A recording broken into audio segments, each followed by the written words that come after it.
प्रधान जी, आज एक किसान संगठनों की बैठक हुई धर्मशाला में, क्या निर्णय लिया, किस विषय को लेकर ये? आज की किसानों की कन्वेंशन रखी गई थी हरियाणा संयुक्त मोर्चा की।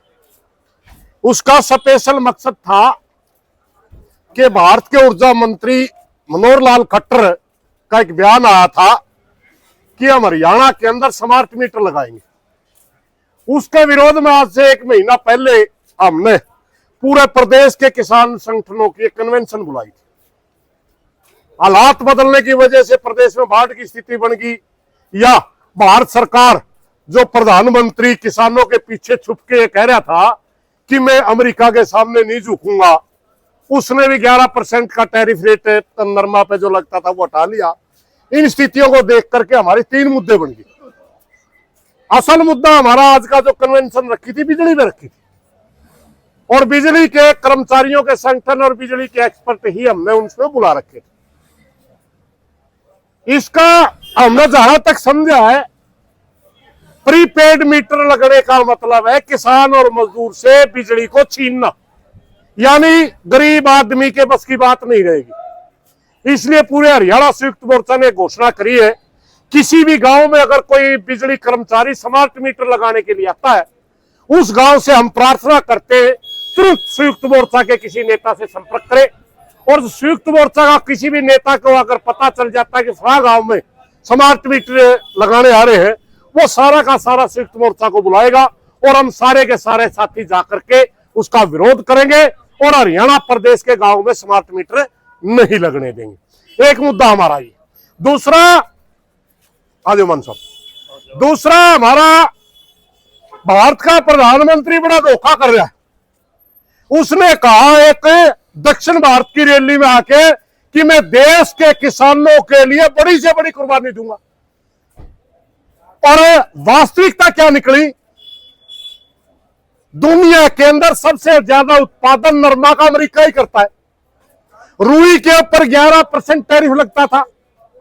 ऑस्ट्रेलिया और अमेरिका और यूरोप अगर रुई के ऊपर उन पर टैरिफ ना लगे तो हमारे देश के अंदर जो उत्पादन होता है कपास का, उसका लगभग 25% भाव गिर जाएगा। उन्होंने घोषणा करी कि जब तक हिंदुस्तान की कपास आती है, मैं अगस्त तक बाहर से टैरिफ रेट घटाता हूं, 11% वापिस लेता हूं। बाद में बयान आया कि मैं दिसंबर तक करता हूं।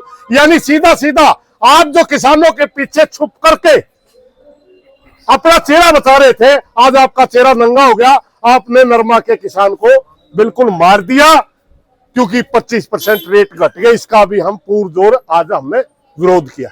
तीसरा हमारा मुद्दा बाढ़ का था। हरियाणा और पंजाब के अंदर बड़ी भारी बाढ़ आई हुई है। हम पूरे प्रदेश के किसानों से हाथ जोड़ करके प्रार्थना करेंगे, किसान एकता बनाए रखें। पंजाब के अंदर जो नुकसान हुआ है उसका अभी हरियाणा में भी संभावना ऐसी व्यक्त की जा रही है। पूरे किसान एकता बनाए रखें, और जहां भी हमारे किसी भी किसान भाई ने जरूरत हो, सभी संगठन मिल करके हम उसकी सहायता करेंगे। इन 3 मुद्दों के ऊपर आज हमारी कन्वेंशन में चर्चा हुई है, विचार हुआ है, और इसका हमने घोषणा करी। कितने संगठन और कहां से? ये पूरा हरियाणा का किसानों का संयुक्त मोर्चा, हर संगठन से। और आईएमटी के ऊपर भी एक में आपको हमारे साथी ने याद दिलाया, प्रस्तावित जमीन है 33,000 एकड़ आईएमटी हरियाणा के अंदर। हरियाणा सरकार कह रही सभी इच्छा से अगर कोई जमीन दे, सभी इच्छा तो करा कौन कौन से टिब्बे देने लायक दे। अरे शर्म करो नायब सैनी जी। मैं अरेवा के पास गया एक दिन, वहां जाकर के भूमि की लोकेशन देखी। पूरे हरियाणा के अंदर कितनी भूमि है जिसके अंदर नीचे का पानी मीठा है? पूरे हरियाणा के अंदर कितनी भूमि है जिसमें लगातार पूरी साल फसलें होती है? हरियाणा के अंदर तो वो भूमि है जो सेमग्रस्त है। हरियाणा के अंदर वो भूमि है जो ब्राह्मी है, जो कम पैदा देती है। आपने यही एक क्षेत्र मिला जिसमें 60 और 65 मन गेहूं होती है, जिसमें 90 मन धान होती है। एक सबसे उपजाऊ भूमि में आप आईएमटी काटेंगे। आने वाली पीढ़ी का आप गला घोट रहे हैं। आने वाली पीढ़ी के लिए अनाज की जरूरत है, आप इस चीज को नहीं समझ रहे। सिर्फ कमीशन खाना ही आपका काम रह गया। इसलिए हम जो भी गांव हमारे को कहेगा हमने जमीन नहीं देनी, पूरा संयुक्त मोर्चा उनकी मदद में खड़ा होगा और हम 1 इंच भी जमीन नहीं देंगे।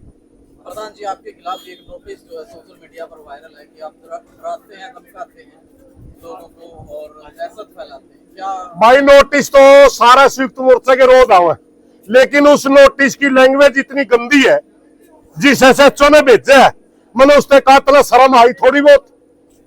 हमें पंचायती आदमी में अपनी खाप का 2 बार प्रधान रह लिया, हमने हमारा काम फैसले करवाना है, किसी को डराना धमकाना। एक मनीषा बेटी के न्याय के लिए पूरा संयुक्त मोर्चा के लीडर जा रहे थे, पूरी किसानों के नेता जा रहे थे, मैं अकेला जा रहा था, लेकिन सिर्फ एक टारगेट बना करके भाई इस आदमी को किस तरह दबाया जाए। याद रखें नायब सैनी जी, हम ना आपसे डरने वाले हैं ना झुकने वाले हैं, और हम हर जगह जहां भी अन्याय होगा वह न्याय की आवाज उठाएंगे। और वो जो नोटिस की लैंग्वेज है बहुत ही गलत है, बहुत ही। बुद्धि को मर्द मान के हाथ में दिया था कुर्सी, पुंजर उठा के देखा माता लिख रही, तो अमेरिका तो डर रहा है यार सारी। ये भी नहीं कहना चाहिए कि